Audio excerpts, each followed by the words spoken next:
Quando eu comecei, né, quando a gente começou a estudar a parte dos selos, em toda a última semana, né, eu vou confessar aos irmãos que eu pensava, a princípio, que era o anticristo.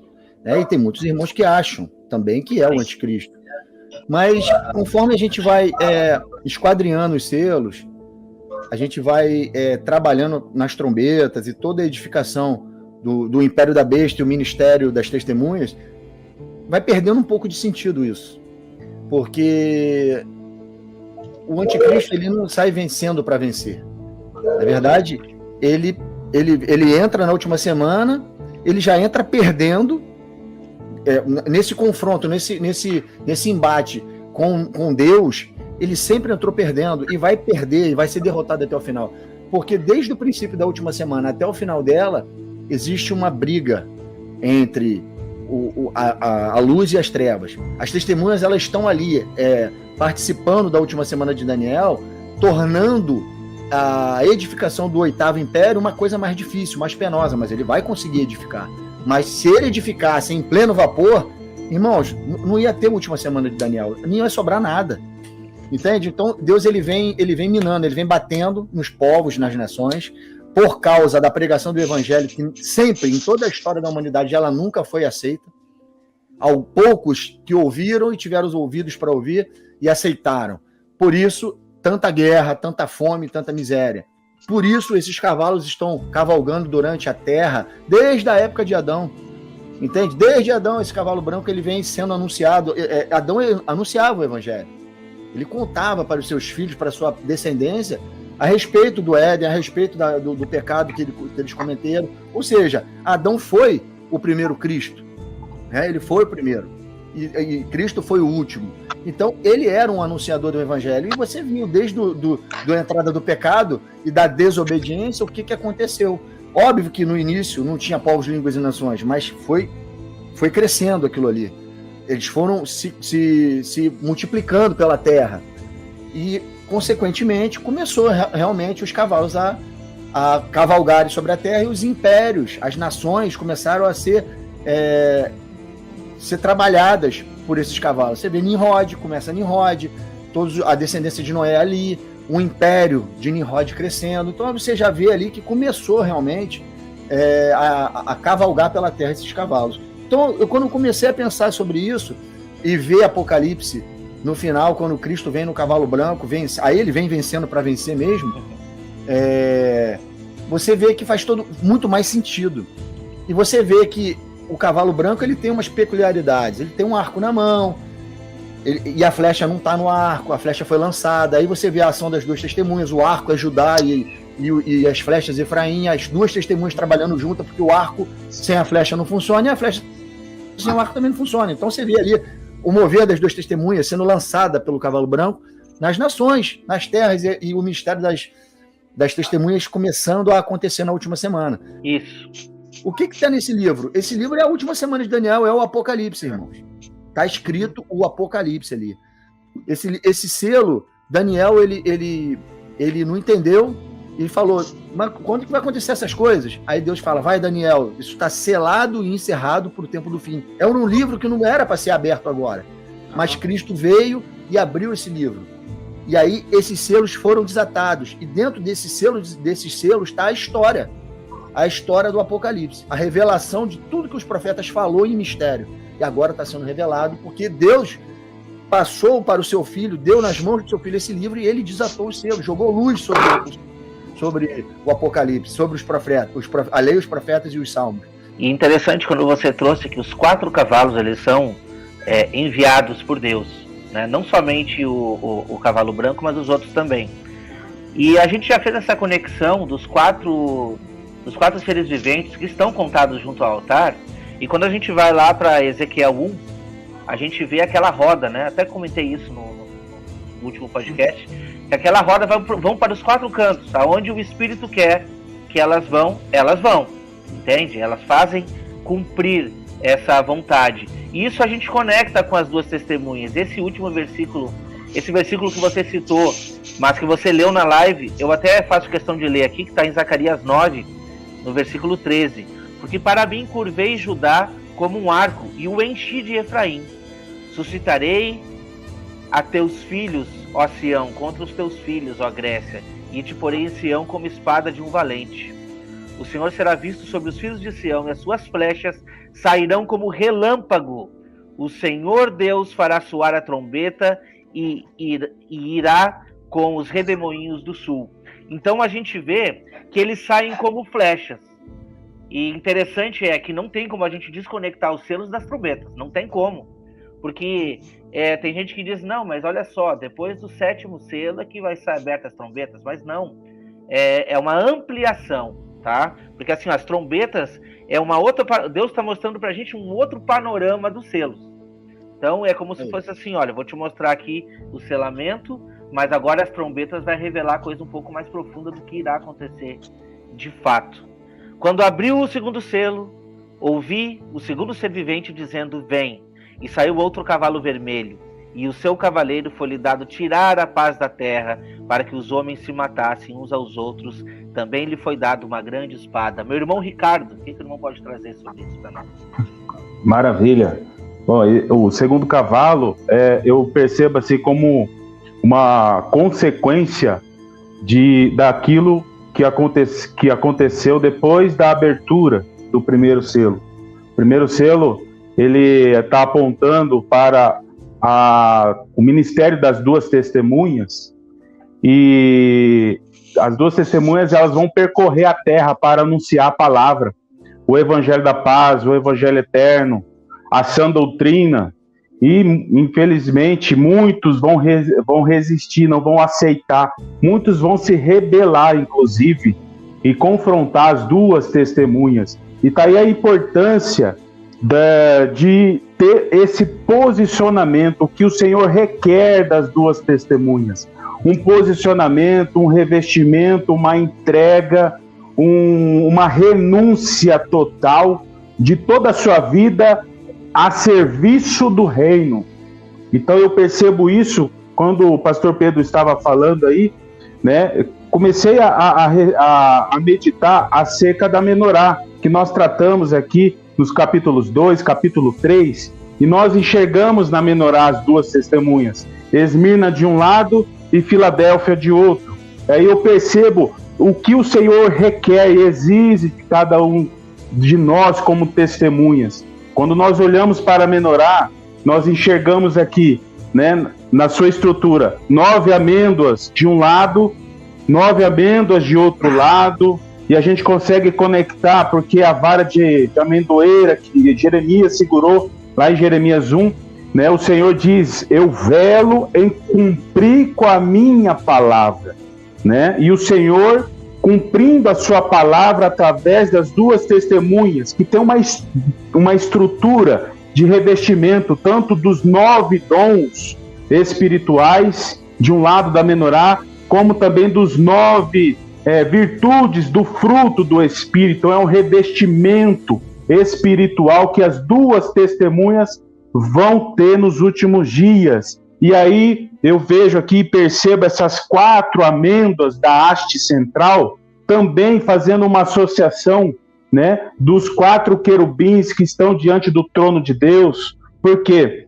Porque nos querubins que sustentam, né, que estão ao redor do trono, né, eles apontam para o agir de Deus através dos 4 seres viventes que vão chamar os 4 cavalos. E aí eu percebo, né, que esse acendimento da menorá, como está na tradição judaica, ele começa o acendimento na haste central, o Espírito do Senhor, que está lá em Isaías 11:2. E aí o acendimento começa na primeira semana, no início da primeira semana, usando as 2 testemunhas, proclamando esse evangelho eterno. E por conta dessa resistência, né, virão as consequências. E a gente consegue conectar que o Senhor está agindo também nesse cavalo vermelho com Zacarias 1, por exemplo. Zacarias 1 tem lá a menção do anjo do Senhor que estava entre as murtas, e ele estava sentado, estava sobre o cavalo vermelho. E aí eles perguntaram para este anjo do Senhor, né? Perguntaram para ele assim, quando é que vai acontecer essas coisas, né?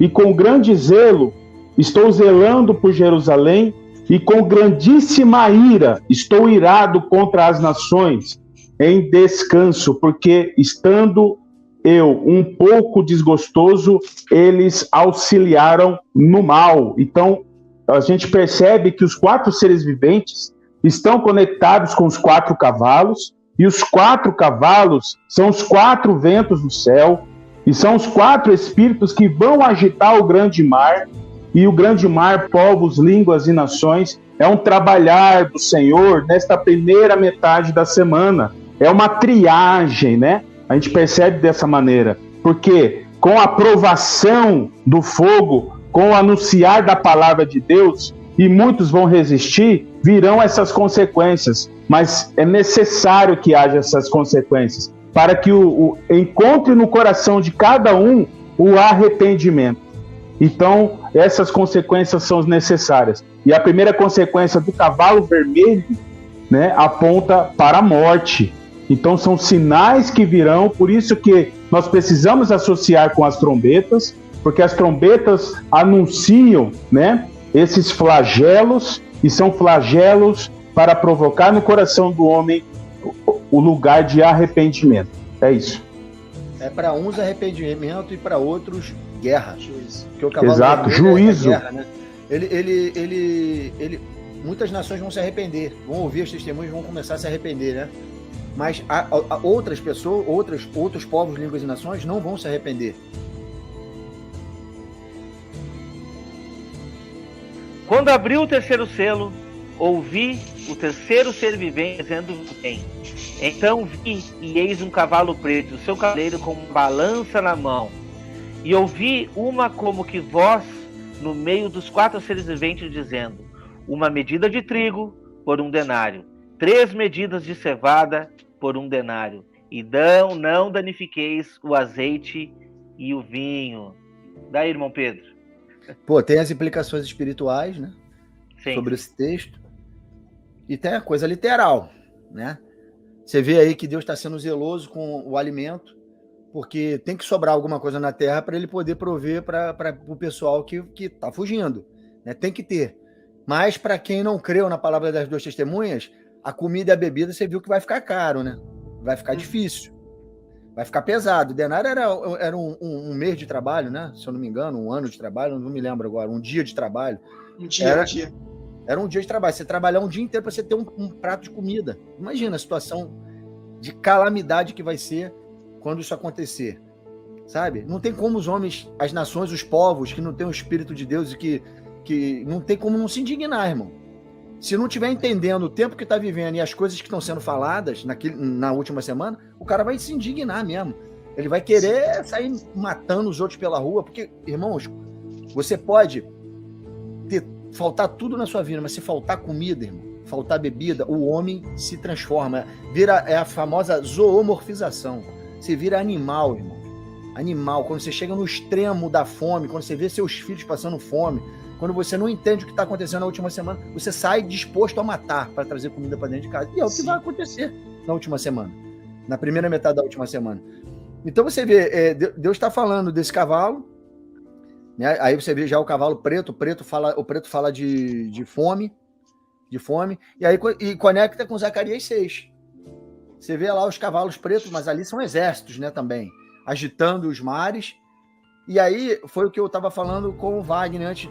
Foi com o Wagner ou com o Ricardo? Eu não me lembro agora. Acho que com os dois. Antes da gente começar a live. O que acontece? Esses cavalos, irmãos, quando você olha para Zacarias e entende o tempo da profecia, o tempo que Zacarias profetizou, Zacarias ele estava falando para o povo que estava acabando de sair do cativeiro babilônico. Judá estava voltando, né? O povo judeu estava voltando para Jerusalém, liberto do cativeiro babilônico, voltando para edificar o templo, para edificar os muros da cidade, aquilo tudo que a gente sabe que está escrito em Esdras e Neemias. Era o período da edificação da casa de Deus. Deus estava libertando o seu povo para edificar a sua casa, construir a sua casa novamente em Jerusalém. E Zacarias está profetizando nesse tempo. Mas quando você olha Zacarias profetizando nesse tempo, falando desses cavalos, que são que está agitando as terras, quando você olha para Daniel 7 começa a falar daquelas 4 feras. Se lembra? Do leão, do leopardo, do urso. Você lembra dessas feras? Então, os mares são agitados antes, e aí começam a aparecer essas feras, que a gente sabe muito bem, quando conecta com o Apocalipse 13, se eu não me engano, ou 17, que aquela besta que João viu era semelhante ao leopardo com pé de urso e boca de leão. Você vê que a conexão daquilo ali, de Apocalipse, com Daniel 7, e o que está acontecendo antes dessas feras se levantarem, que tem a aparência desses animais, os mares estavam sendo agitados. E aí você vê o Império Babilônico caindo e entrando no Medo-Persa. Depois do Medo-Persa caindo, entrando no grego. Depois caindo no grego, entrando no romano. E daí, caindo no romano, vai entrar a 7ª cabeça da besta, que é a última semana de Daniel. Então você vê tudo acontecendo novamente. Os animais os cavalos sendo agitados, Zacarias profetizando e não sendo ouvido, Esdras e Neemias, as 2 testemunhas, construindo o templo, a casa de Deus, em meio a tempos muito difíceis, de calamidades. Exatamente tudo acontecendo na última semana de novo. Os cavalos sendo soltos, impérios mudando de mão, a 7ª cabeça passando para o 8º rei. Tudo isso um período em que as 2 testemunhas estão edificando a casa do Senhor. É a plenitude dos tempos ali. E aí, no final de tudo, você vê a casa de Deus sendo edificada novamente, com aquele templo de Ezequiel, com Jesus voltando e o reino milenar sendo estabelecido. De novo, irmãos, você está vendo que é um decalque do tempo que estava acontecendo aquela profecia lá, falando de Zacarias e Daniel, voltando ali para a última semana, de novo, acontecendo novamente, os cavalos sendo soltos, é exatamente a mesma coisa. Amém. Isso aí. Eu fiz uma conexão aqui com uma fala de Jesus lá, uma das parábolas do bom semeador. Vocês lembram? E eu não vou trazer todas as citações aqui, mas a partir do versículo 18, tá? Outros são os que recebem a semente entre espinhos, os quais ouvem a palavra, mas os cuidados deste mundo e os enganos das riquezas e as ambições de outras coisas, entretanto, sufocam a palavra e ela fica infrutífera. Os que recebem a semente em boa terra são os que ouvem a palavra e a recebem e dão fruto a 30, outro a 60, outro a 100 por 1. Então, olha só a comparação que a gente faz com essa balança, porque tu está vendo uma balança ali. Uhum. Então, olha o que Jesus está dizendo. No caso, olha o que João está ouvindo aqui nesse segundo selo, né? 3 medidas de cevada por 1 denário, mas não danifiqueis o azeite e o vinho. Deixa lá. Por quê? Porque a gente está vendo uma balança antes. E eu consegui fazer uma conexão com Joel 2, para a gente tratar um pouco desse vinho e desse cereal aqui, né? Joel 2, no versículo 18. Então o Senhor se mostrou zeloso da sua terra e compadeceu do seu povo. E respondeu-lhe e lhe disse: Eis que vos envio o cereal e o vinho e o óleo, e deles sereis fartos. E vos não entregarei mais ao opróbrio entre as nações, mas o exército que vem do norte, eu o removerei para longe de vós. Lançá-lo-ei em uma terra seca e deserta. Olha só. Lançarei a sua vanguarda para o mar oriental e a sua retaguarda para o mar ocidental. Subirá o seu mau cheiro e subirá. Não temas, ó terra, e regozija-se e alegra-te, porque o Senhor faz grandes coisas. O versículo 23 diz assim: Alegra-vos, pois, filhos de Sião, regozijai-vos no Senhor vosso Deus, porque ele vos dará em justa medida a chuva. Fará descer como outrora a chuva temporã e a chuva serôdia. Então é uma balança. A gente está vendo aqui praticamente a fome chegando, né? De um lado, e por outro lado Deus sustentando a sua igreja. E a gente consegue comparar aí com essas últimas chuvas que estão chegando também, e a própria igreja que estará sendo protegida no deserto. Irmão Wagner. Acerca do cavalo preto, até comentei com os irmãos um pouco antes da live. Eu estava voltando do trabalho e dentro do ônibus tive uma percepção muito forte no meu espírito para que possamos enxergar a vida de Elias durante a profecia dos 3 anos e meio sem chuva. E alguns fatos ocorreram aqui que me chamaram muita atenção e até compartilhei com os irmãos, fiquei maravilhado. Então, nós sabemos que Elias profetizou que não chovesse por 3 anos e meio. Tiago 5,17 diz isso. E ele falou aqui, segundo a minha palavra, não vai chover durante 3 anos e meio. Pronto, as 2 testemunhas vão ter poder para fechar os céus para que não chova por 3 anos e meio. O que acontece com Elias nesse período dos 3 anos e meio? Veio a palavra do Senhor dizendo, verso 2 de 1 Reis 17. Retira daqui, vai para o lado oriental e esconde-te junto à torrente de Querite, fronteira do Jordão. Olha o verso 4. Beberás da torrente e ordenei aos corvos que ali mesmo te sustentem. Ou seja, as 2 testemunhas da primeira metade da última semana será também sustentada miraculosamente por Deus, porque nessa profecia de 3 anos e meio aqui, na primeira metade da última semana, nós vemos Elias, o Espírito que estará na igreja também no tempo do fim. Ele também bebeu águas da torrente e corvos o sustentaram. E mais para frente, Deus pediu para ele que ele fosse para a viúva de Serepta.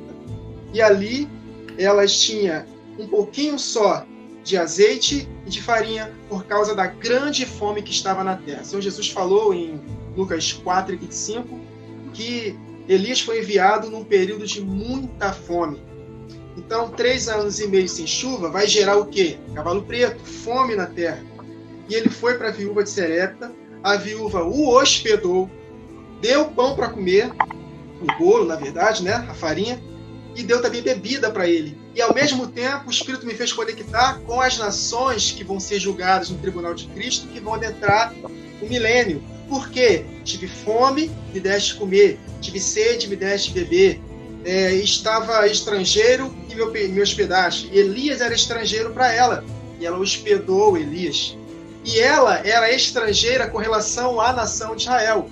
Então podemos associar que ela será parte da nação que vai entrar no milênio, sem ser nova criatura. Então ela deu de comer, hospedou Elias, e olha que interessante, milagre aconteceu na vida dela, através da profecia de Elias. Não vai faltar nada para você. De fato, não faltou. E mais para frente, o filho dela vem a óbito. O que ela pede? Para o profeta ressuscitar seu filho. E Elias orou por 3 vezes e Deus atendeu as orações de Elias e ressuscitou o filho dela. Isso me diz também que as 2 testemunhas não vai só enviar juízo. Ela também vai promover curas, milagres extraordinários para aqueles que derem atenção e se arrependerem com a pregação das testemunhas. A porta da graça, da igreja, o selamento está feito, conforme está escrito em Apocalipse 7, antes do toque das trombetas, o selamento da igreja acaba no início da semana. Então, os povos, as pessoas que derem atenção para a pregação de arrependimento das 2 testemunhas, elas serão poupadas, cuidadas por Deus, para que possam adentrar o milênio e serem protegidos. Então, eu consigo ver também milagres que a igreja vai também fazer em benefício dessas nações. Aí depois, um pouco antes de terminar a profecia dos 3 anos e meio sem chuva, tem o episódio dos 450 profetas de Baal. E o que acontece? Elias mata todos eles. E aí é exatamente o que está escrito em Apocalipse 11:5. Quem quiser fazer mal, é necessário que seja morto.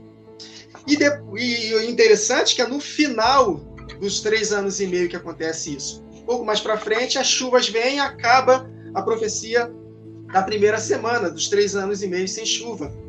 Aí logo depois desses 3 anos e meio, Acabe, no verso 19, fez saber a Jezabel tudo quanto Elias tinha feito. Então o espírito do anticristo tomou Jezabel e ela perseguiu e ameaçou Elias. E o que Elias fez? Na segunda metade da última semana, fugiu para a caverna para não ver a morte. Então Elias representa a parte da igreja que não vai ver a morte. E ali ela será protegida ali. E depois, na força daquela comida e bebida sobrenatural, porque no deserto não vai ter shopping, não vai ter mercado para comprar. Então ali Deus vai sustentar como sustentou o povo no Egito. E com a força daquela comida ele vai até o fim da sua jornada. E depois, o que acontece com Elias? Ele é arrebatado numa carruagem de fogo não até o céu, o terceiro céu, mas até o céu, fazendo uma associação para a igreja que será arrebatada até os ares para o encontro com o Senhor. Então, esse desfecho, o que acontece com Elias na primeira metade, é algo maravilhoso. Outra coisa interessante que Deus falou comigo, que as nações que vão adentrar o milênio, elas não vão sustentar, ajudar a igreja com pão, bebida, com hospedagem, com vestes, na segunda metade. Porque para ter esse suprimento, ela vai ter que comprar e vender. Mas na segunda metade, só vai comprar e vender quem tiver a marca. Então elas vão ajudar exatamente na primeira metade da última semana, representada pela viúva de Sarepta, né? Então ela vai ser conduzida depois para o deserto junto com a igreja, e lá Deus vai sustentar miraculosamente até a questão do arrebatamento. Quando o cordeiro abriu o quarto selo, ouvi a voz do quarto ser vivente dizendo: vem. Olhei e eis um cavalo amarelo, que na verdade é verde, né? Isso. Olhei e eis um cavalo verde, e o seu cavaleiro sendo esse chamado Morte, e o inferno o estava seguindo. E foi-lhes dada autoridade sobre a quarta parte da terra para matar a espada, pela fome, com a mortandade e por meio das feras da terra. Quem quer trazer alguma coisa aí sobre esse? Eu quero ver a cor do cavalo, né? A cor do cavalo é verde. Qual é a cor da bandeira do Islã, hein? Pois triste, né? Aí você vê agora que Deus está levantando esse cavalo, né, para anunciar o que vem pela frente. Aí o que vem pela frente? Perseguição do povo de Deus. A partir desse cavalo começa. Aí ele vem com espada, fome. Por que vem com fome? Porque aqueles que não ouvirem o cavalo verde, não botarem a marca da besta, não botarem a marca que leva para o seu nome, vão passar fome mesmo. Mortandade, porque ele vai perseguir para matar, por meio de feras da terra. Entende? Feras da terra. Aí eu fiquei olhando, que feras seriam essas? Tem a coisa literal e tem a coisa espiritual, né? Tem a coisa literal e a coisa espiritual. Quem é que vai dar? Quem é que vai fazer a imagem? Quem vai mandar fazer a imagem da besta, que da voz dessa imagem vai dar o direito de matar? Quem é que vai mandar fazer? A besta da terra. Ou não é? A fera Exatamente. da terra, a besta do sul, o falso profeta. Não é ele que manda fazer a imagem, dessa imagem que recebe fôlego de vida, que saia o direito de matar, a ordem para matar ou não matar? Tu tá entendendo o que tá por trás disso aqui? Cara, isso me veio na cabeça agora, lendo esse texto. Você acabou de ler, eu meditei nesse texto aqui. Eu nunca tinha lido dessa forma. Mas quando você vê que ele dá por meio das feras da terra, você vê que existem falsos profetas que vêm da terra. É a besta da terra. E é a besta da terra que manda fazer uma imagem que lembra a besta do mar. E essa imagem recebe um fôlego de vida e até tem poder, voz, para mandar controlar quem morre e quem não morre. Tá vendo aí? Por trás desse cavalo verde? É isso aí. Interessante, é isso aí. Eu posso só falar algo bem rápido? Que eu associei aqui por que o Senhor colocou em ordem os quatro seres viventes? Tinha um propósito. Então eu comecei a meditar nisso. O primeiro, ele era o rosto de leão. Então por isso que ele anuncia o primeiro selo e com rugido ele chama as duas testemunhas. E aí vem o novilho, depois o rosto de homem. E aí, o quarto animal, na sequência de Apocalipse 4, verso 7, tem a aparência de uma águia voando. E isso aponta para o quarto selo, né, onde nesse período, que aponta na metade da semana, é o período onde vai encerrar o ministério das duas testemunhas, é o momento do Senhor levar o teu povo com asas de águia para o deserto. Então eu consegui fazer essa conexão aí. E a gente já olhou que são duas asas da grande águia? Por que Deus estaria dando essa informação? Duas asas da grande águia. Será que ninguém sabe que a águia tem duas grandes asas? Por que ele estaria falando duas? Né? Por quê? Exatamente. Então é isso, sabe? O Senhor já planejando, né? E nós percebemos aqui que toda palavra, mesmo que ela seja sutil aqui, ela tem uma mensagem profunda para nos ensinar. é um guia, é um manual de sobrevivência, é um manual, né, para que possamos aí usar nos últimos dias, e muitos vão acompanhar as duas testemunhas, né? As duas testemunhas apontam também para aqueles sábios que ensinarão a muitos, e por conta disso, muitos serão, né, alcançados com misericórdia, com a palavra de sabedoria da boca deles. Então, essa questão da águia voando, apontando para o Senhor, conduzindo o teu povo para o deserto, é muito importante. E nós estamos tratando aqui, irmãos, da questão da primeira metade da semana. Isso aponta para o avivamento, a realidade do último e grande avivamento. Então, para muitos isso parece estranho, mas é a realidade, é a obra do Senhor nos últimos dias. Amém. Amém. Irmão Wagner, quer trazer alguma coisa? Só para completar, acerca desse quarto selo, desse cavalo verde, está dizendo aqui que ele será chamado Morte, e o Hades o seguia. Isso diz também que ele vai matar as testemunhas, a parte das testemunhas que não vai para o deserto, irmão Ricardo. A parte que vai morrer. Isso. Tanto que no verso 9, no quinto selo, quando ele abriu o quinto selo, vi debaixo do altar as almas dos que tinham sido mortos por causa da palavra. Então, de fato, Deus dando vitória para as testemunhas. Por que vitória para as testemunhas? Porque em Apocalipse 12 e 11 está escrito lá: eles o venceram pela palavra do testemunho, pelo sangue do Cordeiro, e mesmo em face da morte não amaram suas próprias vidas. Então, eles venceram. E está conectado com o cavalo branco. Eles foram vitoriosos para vencer, porque é Jesus Cristo enviando as suas testemunhas, vitoriosas e para vencer. Amém. É exatamente isso. Lá no livro de Apocalipse, capítulo 1, no verso 9, João vai falar, né? É realmente uma situação semelhante a essa. Olha, eu estava na ilha de Pátimo, aonde eu fui levado por causa do testemunho de Jesus e por causa da palavra de Deus. E toda vez que o Apocalipse quer mostrar algo relacionado à morte dos santos, sempre vai estar trabalhando com a palavra testemunho, né? Eles sustentaram o testemunho, por isso morreram, ou venceram a besta por causa do testemunho e por causa da palavra de Deus. Então, esses dois elementos, testemunho e palavra de Deus, eles estão contidos lá nos evangelhos, nas cartas paulinas, você vai encontrar muito isso, né?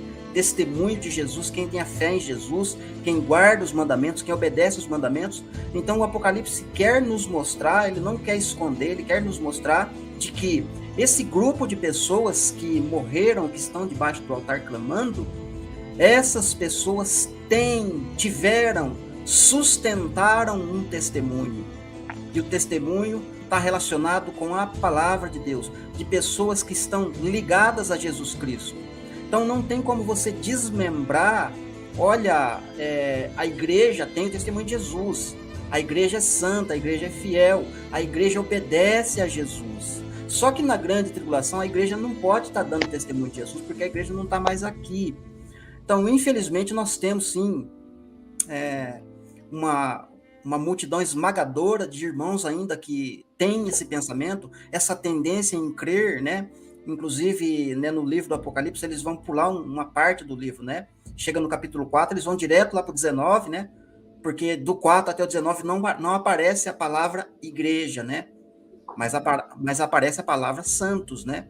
É importante destacar a palavra santos, porque lá no livro de Daniel é falado, né, que os santos do Altíssimo estavam sendo prejudicados, magoados, sofrendo na mão da besta, até que veio o ancião de dia e faz justiça aos santos do Altíssimo.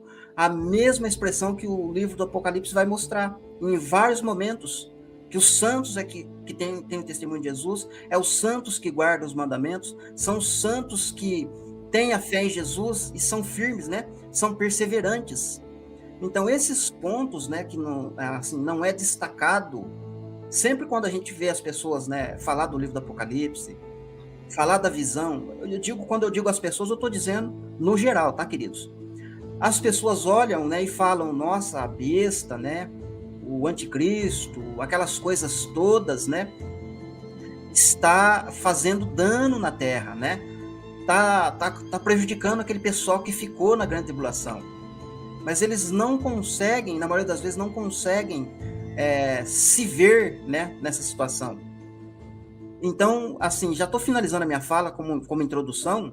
Então, dentro desse capítulo 6, versículo 9, eu quero ler, o irmão ainda não leu, né? Mas eu acredito que o irmão leu, né? Uhum. Apocalipse 6, 9, né? Uhum. Quando ele abriu os quinto selo, eu vi debaixo do altar as almas daqueles que tinham sido mortos por causa da palavra de Deus e por causa do testemunho que sustentavam. Então, eles têm um testemunho, eles sustentavam um testemunho. Só que, quando a gente olha principalmente lá no capítulo 11 de Apocalipse, Deus dá poder para as duas testemunhas, eles vão profetizar por 1260 dias, né? Vai fazer sinais e prodígios, vão fazer várias coisas na terra. E quando as duas, estou só parafraseando, tá? Quando as duas testemunhas terminarem o trabalho, o testemunho que elas devem dar, a besta que sobe do abismo se levanta, né? E as vence. Ou seja, uma pergunta agora que eu vou colocar aqui, né? O público aí, né?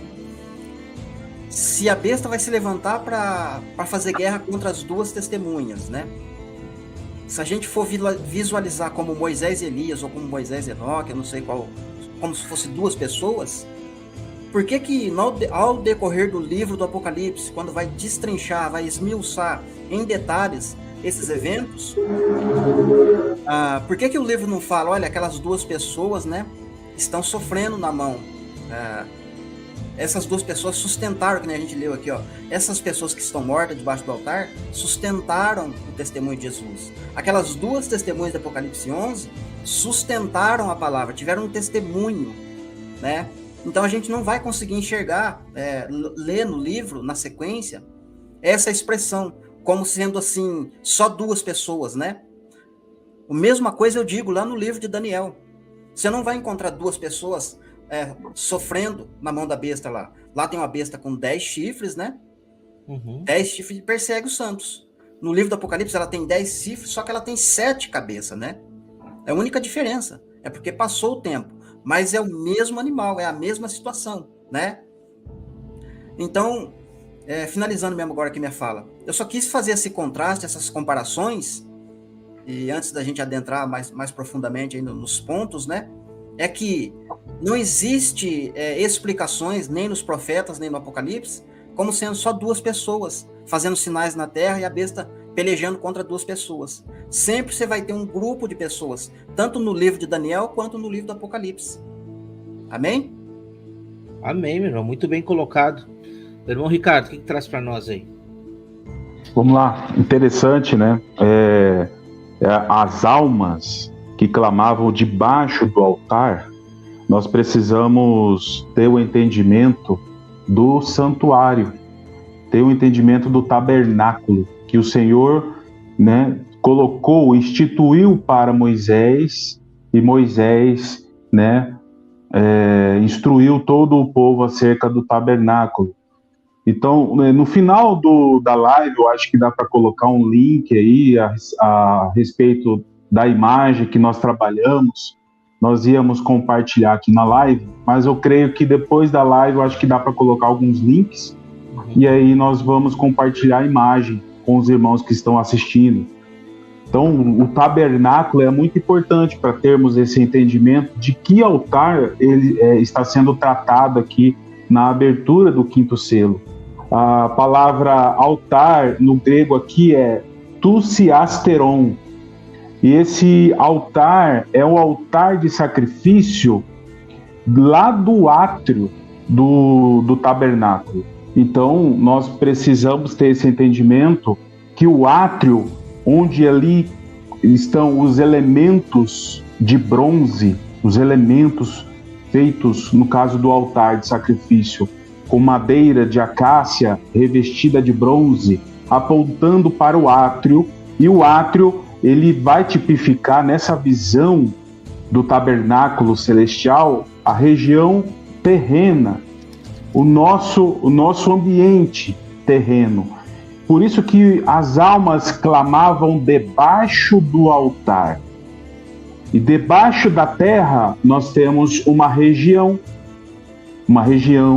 no qual no Antigo Testamento é chamado de Sheol e no Novo Testamento, no grego, é chamado de Hades. Então nós precisamos ter esse entendimento do altar, que não é o mesmo altar de ouro que se encontra no lugar santo, que mais para frente nós vamos tratar isso no Apocalipse, se Deus quiser. Não é o altar de ouro, não é o altar de incenso, é o altar de bronze que aponta para a terra. E essas almas que clamam debaixo do altar, debaixo da terra, apontam para a região do mundo dos mortos. Nós chamamos de Sheol, também nós chamamos de Hades. Essas almas dos mártires, por que mártires? Porque eles sustentaram durante as suas vidas a palavra de Deus através do seu testemunho. E a palavra testemunha aqui, no grego, é martúria. Martúria, ele é derivado de martus, e martus, do grego, ele significa testemunhas. Por isso que o Senhor vai esclarecer no próprio livro de Apocalipse que teriam que concluir o número dos conservos, daqueles que teriam que morrer por testemunho. Ou seja, ainda haviam testemunhas que deveriam ser mortas pela causa do Evangelho para se ajuntar a essas almas que já clamavam nesta região do mundo dos mortos. E conservo, na palavra aqui em grego, é sundoulos, ou seja, pessoas que exercem o mesmo ministério. Por isso que testemunho aponta para testemunhas. Se nós analisarmos mais a fundo no livro de Apocalipse, nós vamos perceber que o anjo vai falar com João, quando João, no capítulo 19 e também no capítulo 22, João ele se ajoelha para adorar o anjo. E o anjo ele vai repreender João falando: olha, não se faz assim, pois eu sou conservo de ti. Ou seja, o anjo, que significa mensageiro, estava mostrando para João: João, eu sou mensageiro, igual você, que também é mensageiro do Evangelho. Não faça isso, adore a Deus. Então nós precisamos entender esses detalhes para chegarmos aí do que significa essas palavras mencionadas, principalmente aqui na abertura do quinto selo. Amém, exatamente. Olhei e eis um grande tremor na terra, né? Essa parte do sexto selo, né? Gente, antes de começar a falar ali sobre sinais, o irmão deixou claro ali que Mateus 24 fala sobre os sinais da vinda que antecedem a vinda de Jesus, né? Os discípulos perguntaram: quais são os sinais da tua vinda? Jesus fala de muitas coisas, mas os sinais que ele diz assim, isso aqui é a última gota, é o que vai acontecer. São esses sinais, no sol, na lua, nas estrelas, no mar e tudo mais. Antes de falar de algumas coisas, eu queria só comentar aqui, que existe um sinal que ele antecede o sol e a lua, que é o tremor na terra. Ou, como algumas bíblias diz, ela fala sobre um grande terremoto. E eu separei aqui alguns textos, porque a gente vai perceber algo que eu acho interessante, irmãos. Que essa questão de tremor ou terremoto é algo que sempre aconteceu quando houve uma manifestação de Deus. Um exemplo que a gente tem é justamente lá no Monte Sinai, no Êxodo, quando Deus desce no Êxodo no terceiro dia. Olha aqui a tipificação, né? A Bíblia diz que quando Moisés faz uma aliança, no terceiro dia, Deus ele vai selar essa aliança e ele vai descer no Monte Sinai. É uma figura que aponta para a segunda vinda de Cristo também. No início do terceiro dia, nós vamos ver a glória de Deus descendo. E quando Deus desce no Monte Sinai, nós vemos que há muitas coisas. Há ali fumega, Deus manifesta a sua presença, há uma glória e há tremor de terra. E muitas pessoas ficam apavoradas com a presença de Deus. Literalmente, essa palavra, eles ficam amedrontados com a presença de Deus. Para muitas pessoas que não estavam preparadas, aquela visão foi terrível. O autor de Hebreus diz que foi terrível, ao ponto de muitas pessoas se assustarem. Só que isso é interessante porque a gente vai ver lá na frente que vai voltar a acontecer no tempo do fim. A manifestação da presença de Deus é gloriosa para quem está preparado, para quem o aguarda. Mas para quem estiver despreparado, vai ser algo terrível, ao ponto de muitas pessoas se assustarem, não quererem ficar perto. E lá em Moisés aconteceu uma coisa tremenda. A Bíblia diz que o monte tremia. Você vê que quando Jesus vem, Jesus, ele, no dia que ele vai ser crucificado, a Bíblia diz que o céu escureceu e houve um grande terremoto. No dia que Jesus ressuscita, a Bíblia diz que houve outro grande terremoto. Quando Jesus vier na sua segunda vinda, irmãos, aqui a gente falou da primeira, quando Jesus vier na sua segunda vinda, a Bíblia declara que haverá um grande terremoto como nunca houve e nunca mais haverá. Então nós vemos que existe uma certa manifestação da presença de Deus que ela justamente vai tratar dessa questão. Um terremoto que precede a vinda do Senhor, ou que pelo menos acompanha a chegada da manifestação dele. Quando a gente fala da sexta trombeta, talvez uma das coisas que os irmãos... do sexto selo, eu diria aqui, ó. No sexto selo existe aquilo que a gente chama de um terremoto. Eu até escrevi aqui, ó, um terremoto acontecendo. Que esse terremoto ele aparece várias vezes no livro do Apocalipse. Só que esse terremoto ele vai aparecer em alguns lugares. Olha só que interessante. Ele vai aparecer aqui no capítulo em que as duas testemunhas elas estão ressuscitando. Quando as duas testemunhas ressuscitam, a Bíblia diz que há um grande terremoto. Logo em seguida, a gente lê no capítulo 11 que há o toque da sétima trombeta e aparece a Arca da Aliança. Quando diz que isso acontece, diz que houve vozes, trovões, relâmpagos e um grande terremoto, de novo. Né? Se vocês continuarem lendo, esse terremoto aparece, se eu não me engano, entre 7 a 8 vezes no Apocalipse. Lá na sétima taça, de novo, vocês vão ver o relato de um grande terremoto. Por que eu quis mostrar isso? Porque a gente vai ver que esse terremoto é o mesmo que está acontecendo quando as duas testemunhas ressuscitam, porque as duas testemunhas são uma figura da igreja ressuscitando no fim. É o mesmo terremoto que acontece no toque da sétima trombeta, quando o céu se abre e se vê a Arca da Aliança, que é um símbolo do trono de Deus. E é o mesmo terremoto que acontece na sétima taça. Por quê? Porque eles estão todos alinhados. Então, o que eu quis mostrar para os irmãos com essas imagens? Que quando a gente olha para... a gente vai ver que existem vários sinais precedendo a vinda de Jesus. Né? E a vinda do Senhor, ela é tão tremenda que ela é como foi lá no Monte Sinai, quando eu comecei a falar aqui. A vinda do Senhor, ela é em chamas, ela é em nuvens e colunas de fogo. Vai haver relâmpagos, vozes e trovões. Para quem aguarda a vinda do Senhor, João, ele vai falar bem assim, ó, o apóstolo João nas suas epístolas, ele diz assim, ó, que aquele que está aperfeiçoado no amor, ele diz não tem medo, porque no amor, o amor ele tira todo medo, não tem medo. E ele diz que nós devemos estar aperfeiçoado no amor para que quando ele se manifestar, a gente não se envergonhe, a gente não se afaste. Sabe, por que eu falo isso, irmãos? Porque a vinda do Senhor, ela é um evento glorioso para a igreja, para quem está preparado, para quem está desperto, mas para a maioria daqueles que são ímpios e daqueles que um dia sendo igreja, mas estão dormindo, são nécios, vai ser um dia terrível. Vai ser um dia, como a gente vai ler daqui a pouco, onde as pessoas vão ter tanto medo que elas vão se esconder nas cavernas, que elas vão gritar, escondendo-nos da face daquele que está sentado no trono. Por que todas as coisas estão escurecendo? Por que toda a natureza está nesta situação, irmãos? A Bíblia diz assim que a mesma natureza, lá na queda, na queda do homem, no princípio, ela foi afetada. E existe um detalhe, eu separei os textos aqui, mas agora eu já passei eles para baixo, aonde mostra que Deus ele vai desembainhar a sua espada e ele vai começar o juízo pelas regiões celestiais. Isso porque a Bíblia vai mostrar que existem principados e potestades que atuam nas regiões celestiais. E, então você vê que tanto as regiões celestiais serão afetadas como a terra. Há um juízo acontecendo.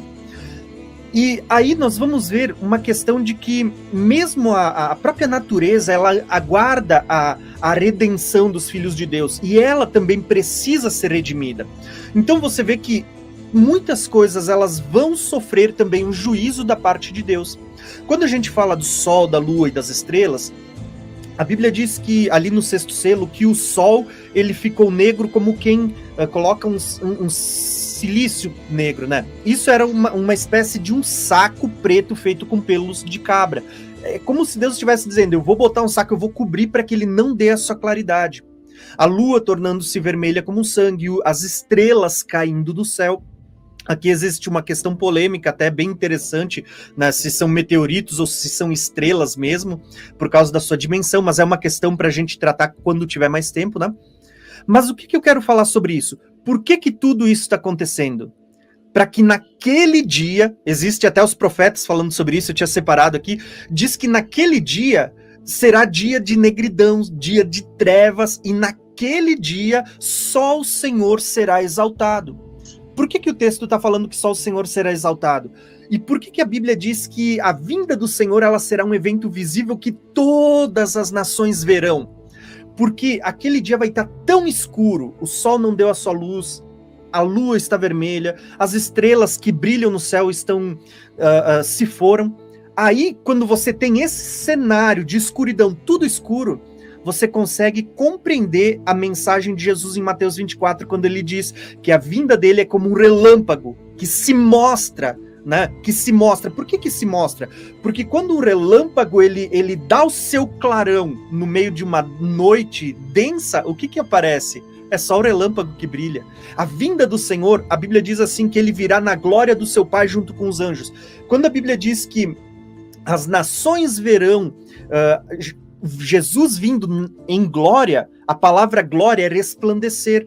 Cristo vai resplandecer e a vinda dele será visível, porque ele vai resplandecer em meio à escuridão, porque todos os outros luminares escureceram. É como se chegasse a hora do show e apaga-se as luzes para o palco se abrir e a vinda do Senhor acontecer, entenderam? Então, quando a gente fala assim, ó, eu só quis fazer esse adendo porque quando a gente vê lá Jesus falando que ele vai vir como um relâmpago que se mostra, ele está falando de algo que vai ser visível, que ele vai resplandecer a sua glória, todo mundo vai poder ver, tá? Então, eu só quis fazer esse adendo para falar sobre essa parte que passou. Aí, nós vamos para uma segunda parte também que passou e eu quero falar sobre ela, eu tô aqui há dias sem falar, eu preciso pôr para fora, né? Amém. Que assim, ó, irmãos, quando a gente olha para essa segunda questão agora, que é as estrelas caem do céu sobre a terra como figos lançados da figueira, quando ele é abalado por um forte vento. Nós temos toda essa questão dos frutos de verão, muito legal, muito importante. Até a gente poderia citar até Cantares aqui, que tem uma passagem muito interessante, acho que é Cantares 2, né? Mas o que eu quero citar aqui? Que essa passagem que João cita, falando sobre as estrelas caindo do céu, como se fosse uma figueira sacudida, essa passagem é a mesma que está lá em Mateus 24, a parábola da figueira. Quando vocês virem a figueira florescendo, eis que está próximo o verão, né? O verão é um momento onde o sol brilha mais forte, onde a Bíblia diz que Cristo vai brilhar. Mas só que essa passagem, ela não é só conectada à parábola da figueira que Jesus falou ali como sinal da sua vinda, que muitos alegam que isso aponta para Israel florescendo em 1948, em 1964 ou 67, né? Enfim. 67. Isso aí, né? Não é só isso, tá? Embora sim, Israel é uma das figuras que aponta para Israel seja a figueira. Mas isso não está falando só de Israel, irmãos.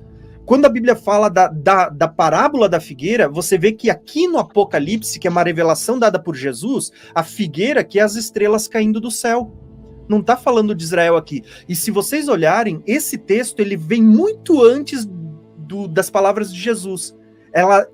Tudo que foi revelado em João no Apocalipse também está revelado nos profetas. Então basta você dar uma vasculhada e você vai achar diversos textos.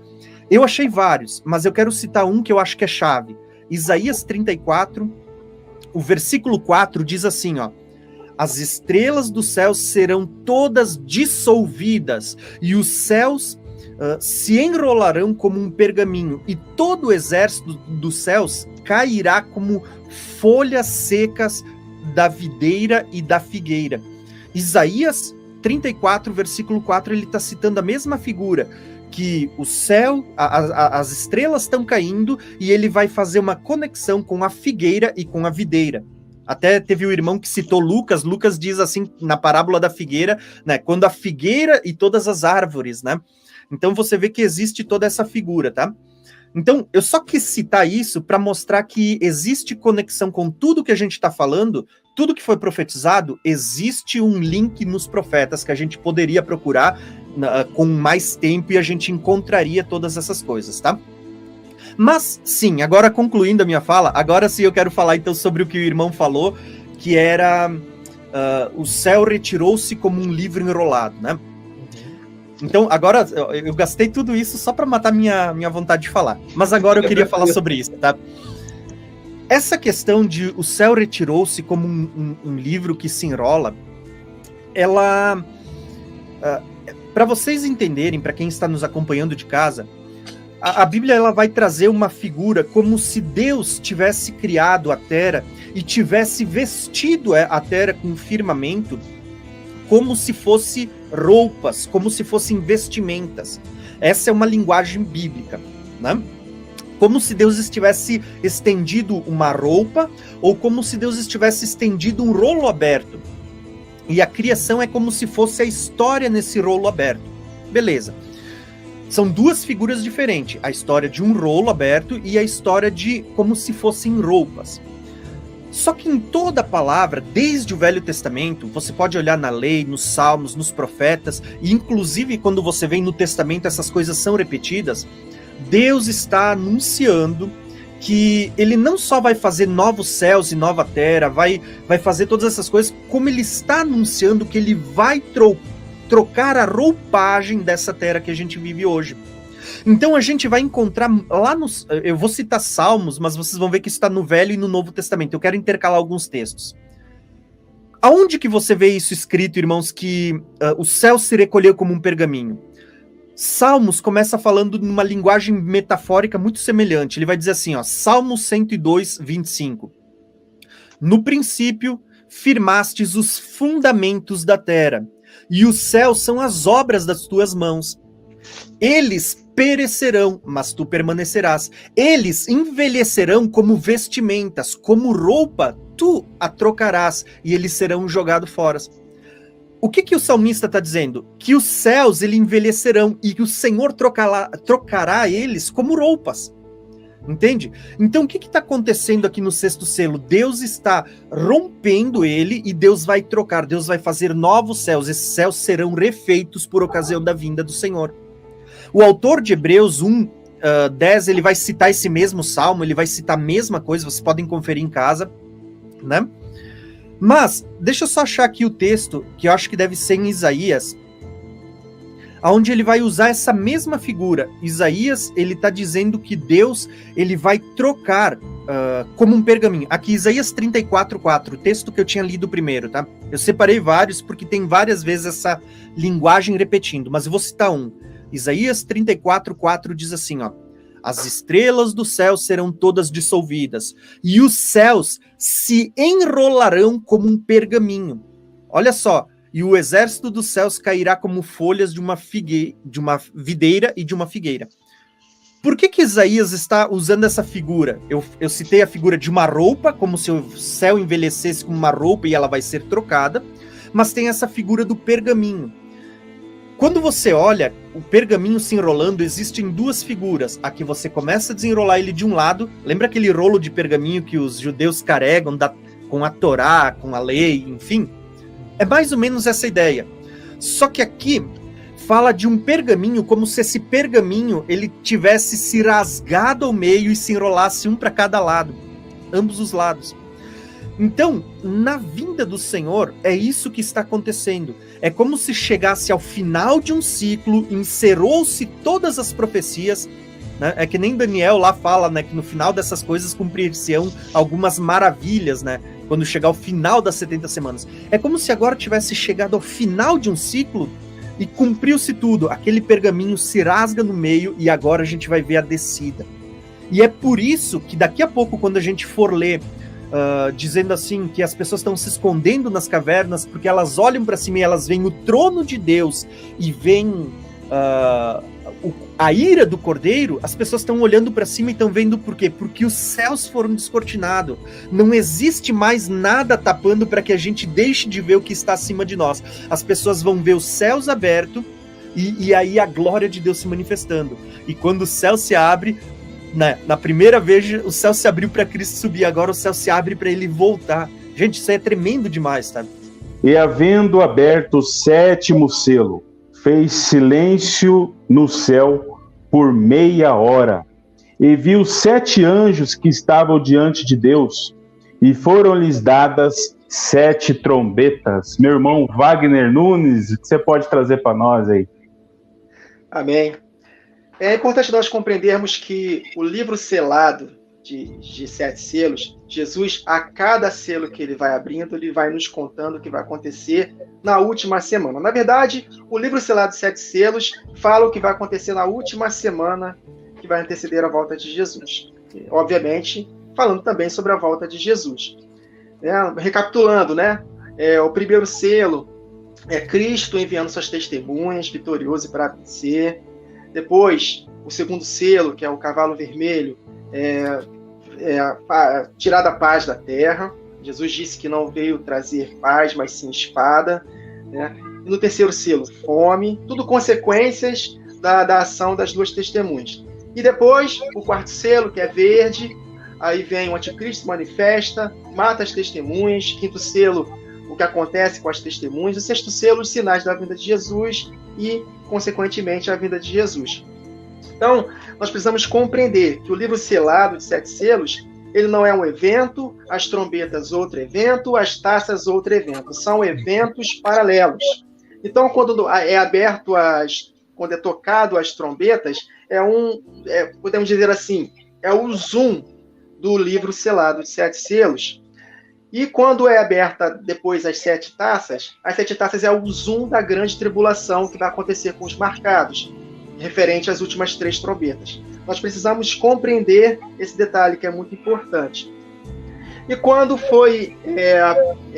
houve um silêncio no céu, o pastor Pedro, eu assisti ontem e hoje, assisti umas 3 vezes um vídeo que ele deixou, que está no canal dele, né? Se você não pôde assistir, é só clicar lá, canal ID, Silêncio no Céu, se eu não me engano. Acho que esse vamos deixar aqui embaixo também, irmão Wagner, depois isso. Os irmãos poderem assistir. Vai deixar aqui. Pode deixar, isso aí. Eu nunca ouvi ninguém falando sobre Silêncio no Céu. Ele foi o único que eu vi explicando, e foi uma explicação assim maravilhosa. A conexão que ele fez com as muralhas de Jericó, meus irmãos, foi tremendo. Amém. E exatamente, eu gostaria de ler com os irmãos esse evento. Para quem não sabe, né, Jericó tipifica o milênio. É o repouso sabático que nos resta. A terra prometida para a igreja é exatamente o milênio, a Jericó. Então nós precisamos conectar com os eventos que aconteceram nessa questão das muralhas. Antes deles cercarem as muralhas, foram enviados 2 espias, tipificando as 2 testemunhas, e entregou o evangelho para Raabe e toda a sua família. Raabe foi salva porque respondeu, e a sua família tipificam as nações que entrarão no milênio. E tendo esse entendimento, quando nós lemos aqui Josué, capítulo 6, vamos ler aqui a partir do verso 1, para compreendermos esse silêncio no céu. Esse silêncio tipifica o dia da expiação. Se nós conectarmos com Levíticos 23, se eu não me engano, é 23 ou 25, acho que é 23, lá fala sobre o dia da expiação, e nós vemos lá que nenhuma obra servil a igreja deve fazer, ou seja, haverá um determinado silêncio para a igreja, porque ali é um dia de preparação. E o que está acontecendo aqui antes das muralhas de Jericó caírem é exatamente esse silêncio. Vamos ler? Capítulo 6 de Josué, verso 1. Ora, Jericó estava rigorosamente fechada por causa dos filhos de Israel. Ninguém saía nem entrava. Então disse o Senhor a Josué: olha, entregarei na tua mão Jericó, o seu rei e os seus valentes. Olha aí, o seu rei, anticristo, os seus valentes, os marcados. Nós vamos possuir a terra por herança. Vamos conectando. Vós, pois, todos os homens de guerra, rodeareis a cidade, cercando-a uma vez. Assim fareis por 6 dias, conectando com 6 dias de trabalho. Ou seja, um dia para o Senhor como 1000 anos, 1000 anos como um dia. Então, 6.000 anos de trabalho para que no 7º milênio nós possuamos a terra por herança. Vamos conectando.